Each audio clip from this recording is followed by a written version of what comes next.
Olá, muito boa noite a você. Eu sou Adalberto Piotto e seja bem-vindo ao Cenário Econômico pela TV Brasil, com emissoras públicas de todo o país, diretamente dos estúdios da B3, aqui no centro da cidade de São Paulo.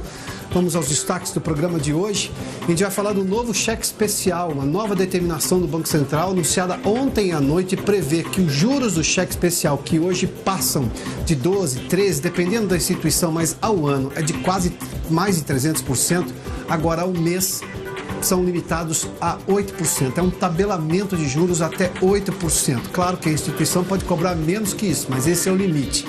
Com essa decisão, o Banco Central mexe diretamente numa das modalidades do que o próprio Banco Central chama de crédito emergencial, que tem taxas abusivas, como o cheque especial e o cartão de crédito. Mas a medida, por enquanto, é só para o cheque especial. Como, obviamente, mexe na lógica dos bancos, algumas ações de bancos hoje, negociadas aqui na B3, tiveram queda. Inclusive, seguraram o Ibovespa de alta, que até terminou em alta, mas durante o dia seguraram o Ibovespa para baixo. A gente vai falar também dessas novas regras do Banco Central com relação ao cheque especial, porque, obviamente, tem algumas mudanças. Até R$500, por exemplo, não tem cobrança. A partir de R$500, o Banco Central deu aos bancos o direito de cobrar uma tarifa. A gente vai falar desse assunto daqui a pouquinho. A expectativa dos brasileiros continua subindo. Os dados são do IBGE. E esse é um dado importante porque melhorou a qualidade de vida da média da população brasileira. Bom, tudo isso no cenário econômico de hoje, que já está no ar.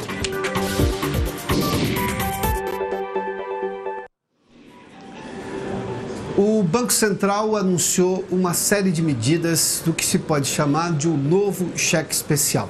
Você se lembra, tem acompanhado aqui no cenário econômico, que lá atrás, ainda em 2017, o Banco Central mexeu na tarifa cobrada do cartão de crédito, ou seja, depois de 30 dias, o banco era obrigado a contatar, a operadora do cartão era obrigada a contatar o cliente para levá-lo justamente quando ele não pagava completo, ele começava a rodar a dívida no cartão, buscá-lo e trazê-lo para uma modalidade de crédito, ou seja, com uma taxa de juros menor. Tentou algo até parecido, se a gente olhar por esse ponto de vista, com relação ao que se chama do cheque especial, ou seja, com o cheque especial a mesma coisa que se fez com o cartão de crédito. Mas aí não houve resultado e o próprio Banco Central ontem admitiu que há uma anomalia em relação ao cheque especial e, portanto, tomou essa medida de tabelar os juros em até 8%. Nós separamos aqui algumas telas para falar justamente dessas novas regras do cheque especial. Vamos lá. Nós temos os resultados, são esses. A nova regra agora, e eu disse como era e a nova regra, em duas colunas ali. Ao mês, pela nova regra, os juros são de até 8% ao mês. Ao ano, dá um pouco mais de 150%, em torno de 150%. É praticamente a metade. Veja na linha de baixo ali que antes, uma taxa média de 12,4% ao mês fazia os juros chegarem ao ano a 305,9% ao ano. O que a gente está falando de uma taxa de juros absurda. A gente discute esse assunto aqui no cenário econômico desde quando começamos, lá em 2017, em março de 2017, para ser preciso. Esse assunto de juros no Brasil é um assunto tão delicado porque nós temos hoje uma realidade muito clara.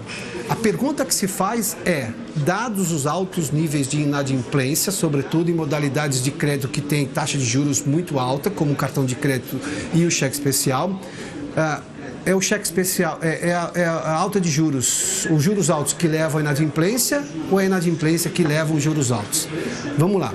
Os bancos têm dito há muito tempo que é a inadimplência que faz com que eles cobrem de quem paga uma taxa de juros maior.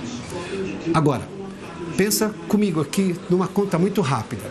Se você tem uma dívida que tem lá uma taxa de juros de 2%, 3%, 4%, 5% ao mês, e se você tem uma mesma dívida que, se por um acaso você ficar endividado por um problema que acontece na vida de todo mundo, você tem uma taxa de juros numa dívida que você fez, e se endividar é humano, você em algum momento vai se endividar na vida, o problema não é dívida, o problema é a incapacidade de pagar essa dívida, ou seja, que gera inadimplência.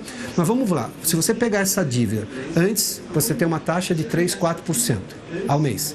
Se você tiver essa taxa 14%, 13%, 15%, como é o caso do cartão de crédito e do cheque especial até recentemente, se você ficar endividado, qual dívida você acha que você conseguiria pagar mais rapidamente?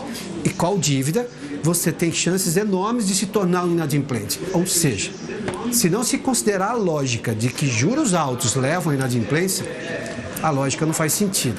E economia precisa de lógica. Matemática, então, é pura lógica.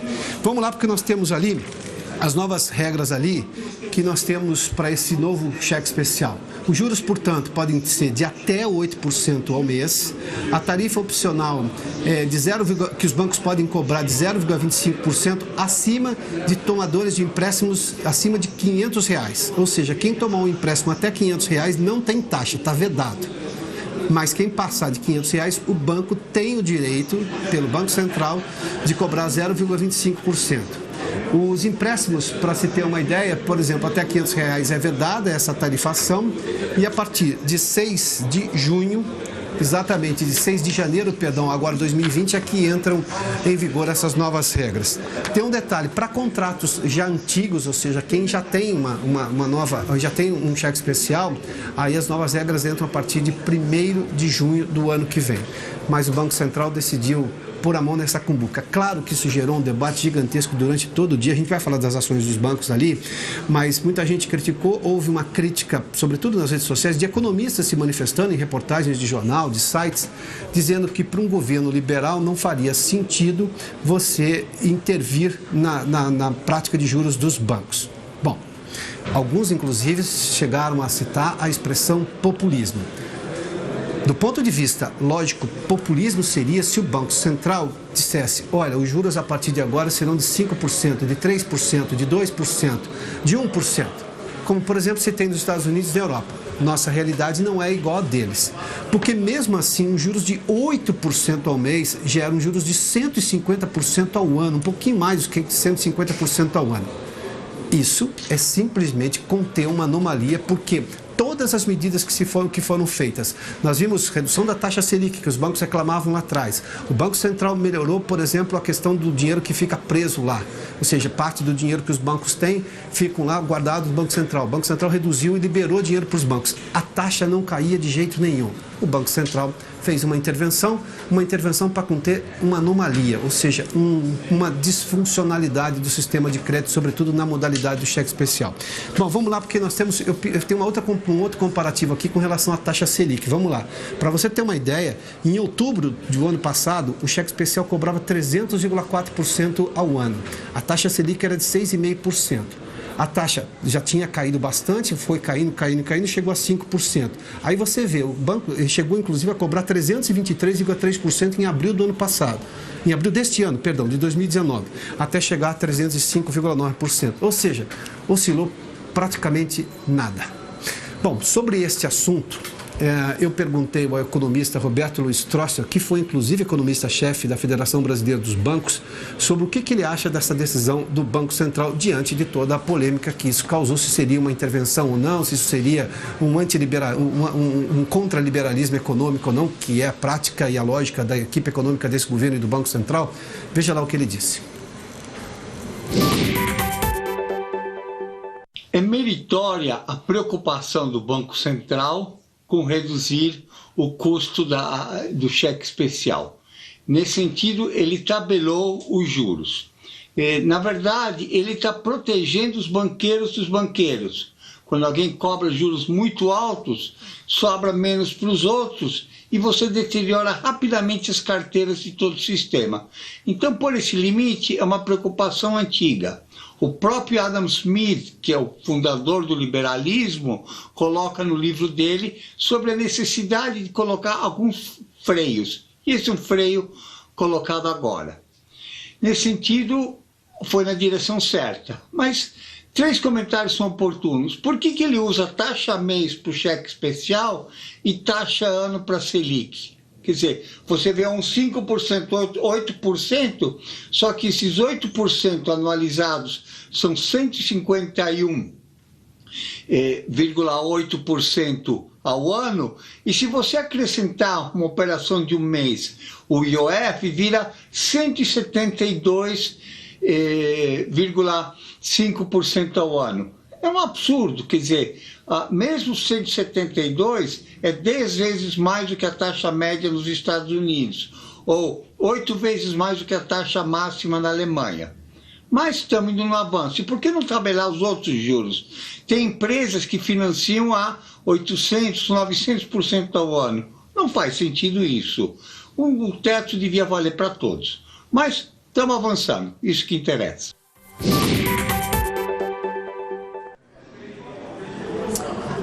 Bom, e como se imaginava, as ações dos bancos os bancos que têm ações negociadas aqui na B3 tiveram queda hoje. Alguns até se recuperaram durante o dia, a queda ficou menor no final do dia. Vamos dar uma olhadinha nas ações no Ibovespa aqui. Temos os dados já, Renato? Está ali, olha. O Itaú hoje terminou com queda de 0,35, o Bradesco 0,45, é a terceira ação, a B3 com 1,56, Petrobras com 0,20. Isso tudo que a gente está vendo, a Vale também caiu 0,85. Os bancos, sobretudo, que tem peso muito importante aqui no Ibovespa, no índice da Bolsa de Valores de São Paulo, é que seguraram as ações, seguraram o índice, a alta do índice. Vamos dar uma olhadinha como fechou o Ibovespa hoje. Temos já a tela seguinte. 0,43% de alta neste momento. Claro que tem sempre alguns ajustes, essa é a cotação do momento. A Bolsa acabou de fechar às 6 horas, 108.165 pontos, muito próximo da máxima ali. Temos a cotação do dólar também, vamos lá para o dólar. O dólar caiu 1% hoje, ufa, finalmente. R$ 4,21. A máxima foi de 4,25, terminou justamente na mínima de 4,21. Sobre a questão especificamente do dólar, tem algumas explicações de porquê que hoje caiu. Bom, teve um novo leilão do Banco Central de $1 bilhão de dólares à vista para atender justamente a demanda do mercado. Alguns analistas do mercado de dólar disseram que justamente essa é a função do Banco Central, dar liquidez ao mercado, ou seja, uma necessidade de dólares. O Banco Central vai lá e atende para conter exatamente essa disfuncionalidade do câmbio, a expressão, inclusive, é do próprio Banco Central. E nós tivemos também uma revisão pelo Ministério da Economia da balança comercial. E o que isso tem a ver com o dólar? Como antes era uma previsão de déficit agora para novembro e agora as informações são de que há um superávit, ou seja, vendemos mais do que compramos, mais dólares entram no Brasil e atendem justamente essa demanda de dólar no final do ano. Para se ter uma ideia, na segunda-feira a previsão era que teríamos um déficit de quase 1 bilhão e 100, 1 bilhão de dólares e 100 milhões de déficit. O Ministério da Economia refez as contas da balança comercial e mostrou que antes as exportações teriam quase 9,6 bilhões de exportações, subiram para 13,4 de exportações, ou seja, as exportações foram maiores do que o cálculo que fez o Ministério da Economia, portanto o superávit foi para 2 bilhões 717 milhões, ou seja, duas medidas contiveram a alta do dólar hoje e, claro, pressionaram a moeda para baixo. Mas mesmo assim nós estamos falando de um dólar de R$ 4,21. Bom, vamos falar sobre Petrobras, que anunciou hoje um novo plano de investimento até 2024. Vamos lá conversar no Rio de Janeiro com a Cláudia Boiunga, que tem detalhes sobre esse novo plano de investimento da Estatal Brasileira de Petróleo. Cláudia, boa noite, bem-vinda aqui ao Cenário Econômico. Boa noite, Piotr. A Petrobras prevê nos próximos 5 anos investimentos de mais de 75 bilhões de dólares, o equivalente a cerca de 320 bilhões de reais. A previsão está no plano de negócios da empresa, aprovado ontem pelo Conselho de Administração. 85% dos investimentos vão ficar concentrados na parte de exploração e produção de petróleo, especialmente pré-sal. Mas o volume total de investimentos previstos para o quinquênio 2020-2024 é menor do que o do plano anterior, de 84 bilhões de dólares. A empresa espera chegar em 2024 com a produção de 3 milhões de barris de petróleo por dia. Os desinvestimentos da companhia devem render entre 20 e 30 bilhões de dólares. Entre os ativos vendidos estão refinarias e unidades de fertilizantes. O plano estratégico define como principal objetivo eliminar uma defasagem de performance que separa a Petrobras das melhores empresas globais da área, além de criar valor para os acionistas. Voltamos com você, Piotr.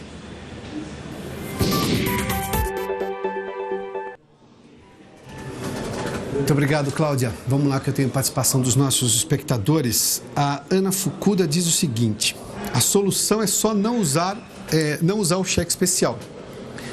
Ana, eu posso entender o seu ponto de vista, mas as coisas não são tão simples assim. As pessoas, ao longo da vida, por razões, podem se endividar. O que é injusto é elas se endividarem com bancos cobrando acima de 300% no cheque especial. Às vezes você estoura a conta. Esse cheque especial é quando você estourou a conta. É simples aí, aquele crédito que você tem ali que o banco cobra juros quando você estoura a conta da sua conta corrente. Nós sabemos disso. Todos nós sabemos disso.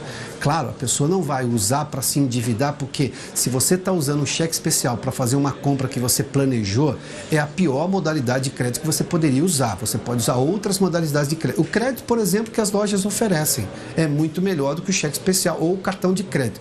Tanto é que o Banco Central chama o cartão de crédito e o cheque especial como modalidades de crédito emergencial. É quando você não imaginava que precisaria daquele dinheiro ou cometeu ali um erro de conta e acabou gastando. Por isso que esse cheque especial agora está recebendo esse tratamento do Banco Central, porque, claro, isso pune sobretudo as famílias mais pobres, está no comunicado do Banco Central, e boa parte das pessoas que têm baixo nível de educação financeira não acabam não fazendo a conta e se endividam por demais. Mas tem uma anomalia, ninguém pode cobrar 300%, levando-se em conta a realidade da economia brasileira, que está muito melhor do que estava, por exemplo, muitos anos atrás. Vamos seguir aqui, a Marisa Anaclério está participando aqui também, obrigado, Marisa. E o Aguinaldo Luiz Ferreira faz uma pergunta bem interessante. Ele fala assim, você 8% ao mês, vezes 12 meses, dá 96. Por que 150? Porque os juros não são juros fixos, são juros compostos. Ou seja, é juro sobre juro.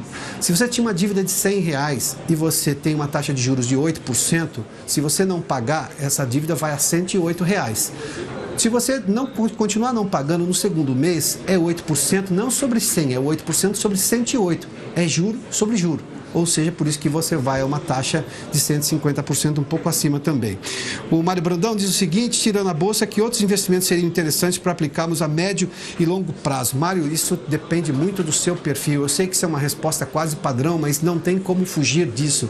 Depende de o quanto você tem de dinheiro para disponibilizar no investimento e, claro, qual é a sua necessidade sobre aquele valor que você vai aportar no investimento. Eu já contei aqui a diferença entre poupador e investidor.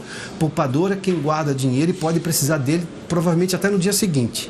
Investidor é quem tem dinheiro, já é um poupador, ele pega uma parte da poupança que ele tem lá guardada e aí aquele dinheiro que ele pode inclusive perder na pior das situações, mas ele pode esperar muito tempo para ter um retorno sobre aquilo. Então, depende muito disso. O que hoje você tem são, obviamente, um rendimento muito pequeno na poupança, embora seja muito seguro, nos títulos do Tesouro, e renda variável, como é o caso da Bolsa aqui. Vamos seguir aqui porque a minha tela se fechou. A Marisa Anaclério, está o melhor investimento para um valor de 80 mil. Bom, 80 mil, se você não vai precisar desse valor no curto prazo, e curto prazo eu costumo dizer que é no mínimo 12 meses. E aí você pode aplicar, claro, em ações. E você pode começar com pouco, até para você começar a entender o mercado.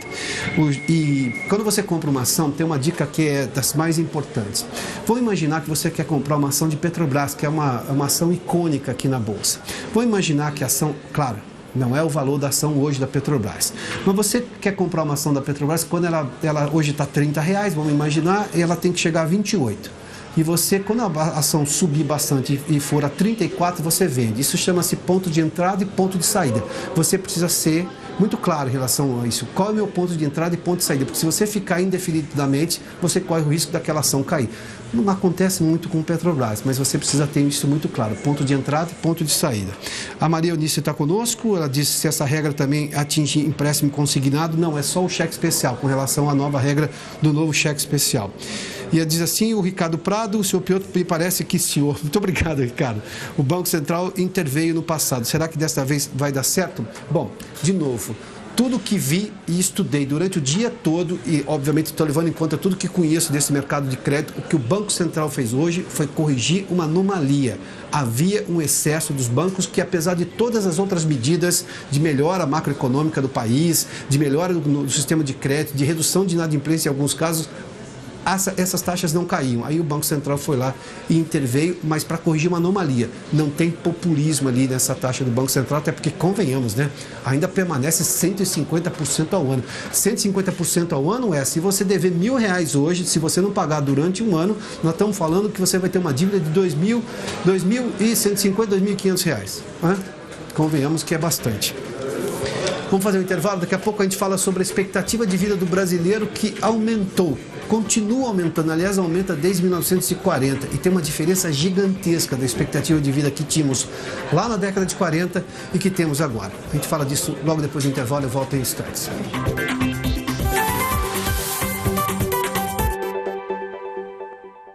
Tchau, tchau. Ei, Psyu, Arnaldo, olhando pra mim, o que você vê? Um selo Procel que sabe falar. Não me gasta. Vou pular, hein? Vem. Segura! Peguei. Sou também Procel Indústria, o programa que ano passado levou uma economia de energia de 42 milhões de kWh para indústrias de todos os tamanhos. Menos consumo, mais economia e produtividade. Boa ideia. Obrigado. Eu também tive uma, escuta só. Eu pensei que a gente podia... Poupe! Fui! Onde tem Procel, tem economia. Daqui a pouco, TV Brasil Animada.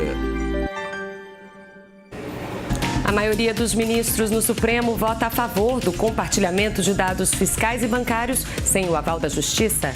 Pesquisa do IBGE aponta, aumentou a expectativa de vida e caiu a taxa de mortalidade infantil no país. Avanços da medicina e mais acesso à rede de saúde contribuíram para os dados positivos. Amanhã é o dia da Black Friday, mas é preciso pesquisar para não cair em uma fraude. No Uruguai, o candidato de centro-direita, Luiz Lacalle Pou, vence a disputa contra Daniel Martinez nas eleições presidenciais. E o importante rio na Amazônia, o Tarumã, agora tem um novo tipo de negócio. As casas flutuantes, uma forma diferente de descobrir os encantos da floresta. É às 8h15 no Repórter Brasil.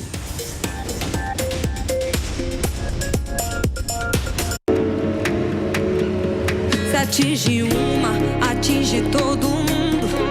Machuca uma, machuca todo mundo.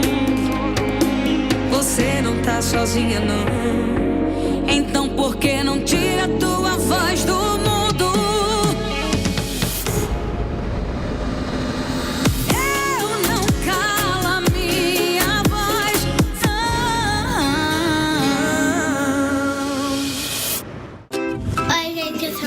Meu desenho preferido da TV Brasil Animada é Detetive Super Azul. Parabéns, tchau! TV Brasil Animada, 2 anos, crescendo com você.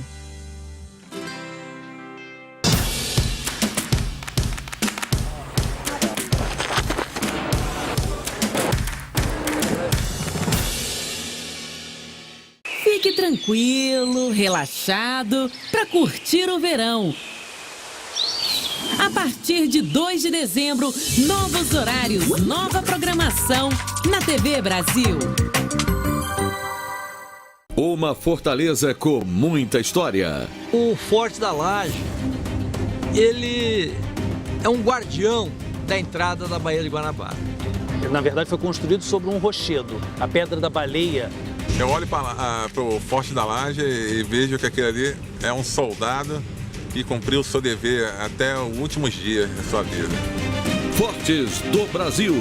Hoje, 10 da noite, na TV Brasil.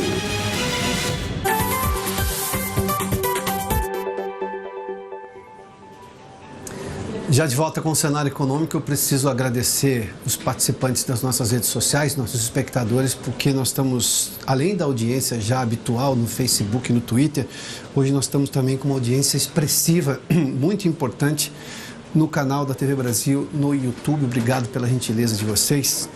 Aliás, vocês podem recomendar o programa depois, né? Podem enviar o programa para outras pessoas assistirem em outros momentos também. Agora nós estamos ao vivo, você pode assistir a qualquer momento, voltar a ver o cenário econômico.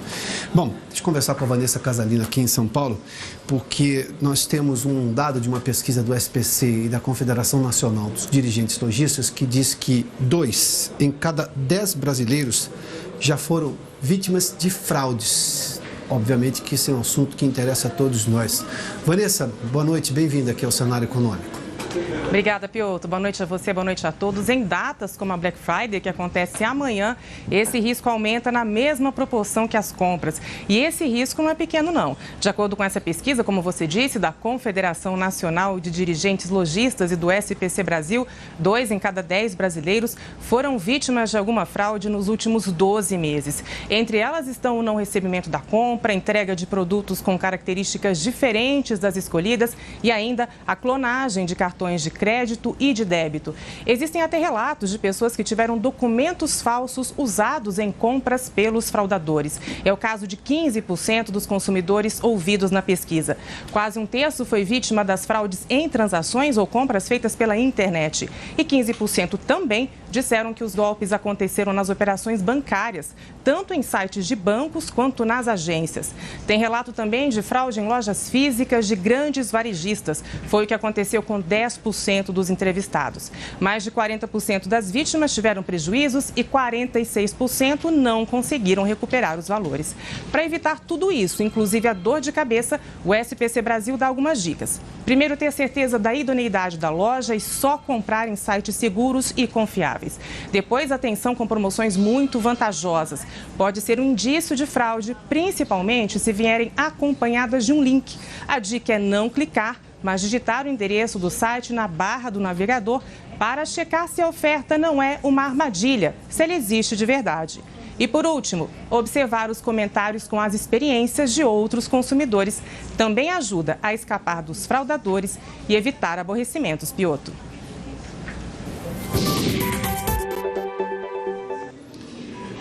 Muito obrigado, Vanessa. Vamos falar sobre a expectativa de vida do brasileiro. Nós estamos vivendo mais, são dados oficiais do IBGE. Vamos lá para a tela que a gente tem detalhes ali. Em 2018, nós chegamos à marca de 76 anos e 3 meses. Isso significa 3 meses e 4 dias a mais do que a média apurada em 2017, uma alta de 0,4%.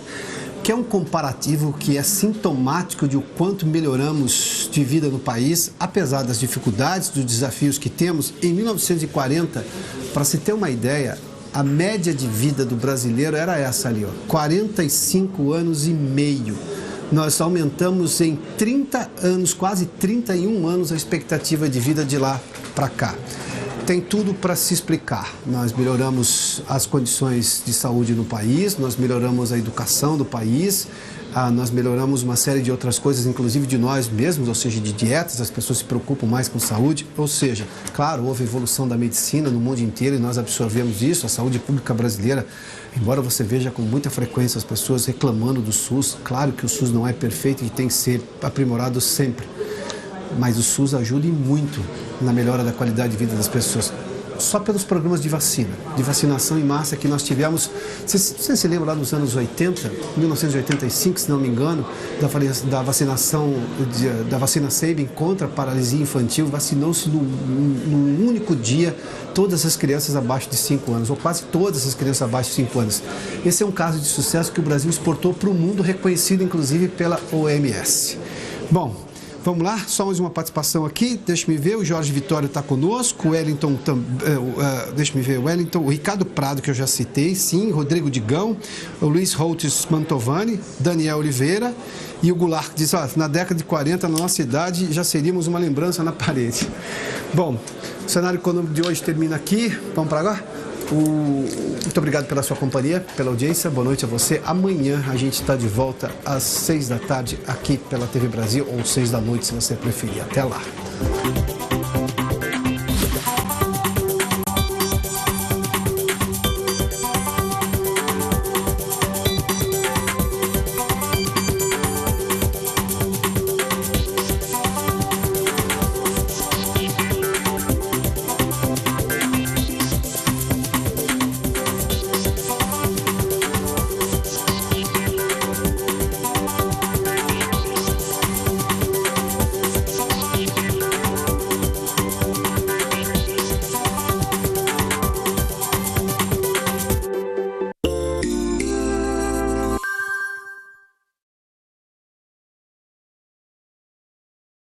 A seguir, TV Brasil Animada. Oi, gente. Os meus desenhos favoritos da TV Brasil Animada é Sésamo, SOS Fada Manu, Detetives do Prédio Azul e Osmar. E, gente, além de ter diversão, a gente encontra várias programações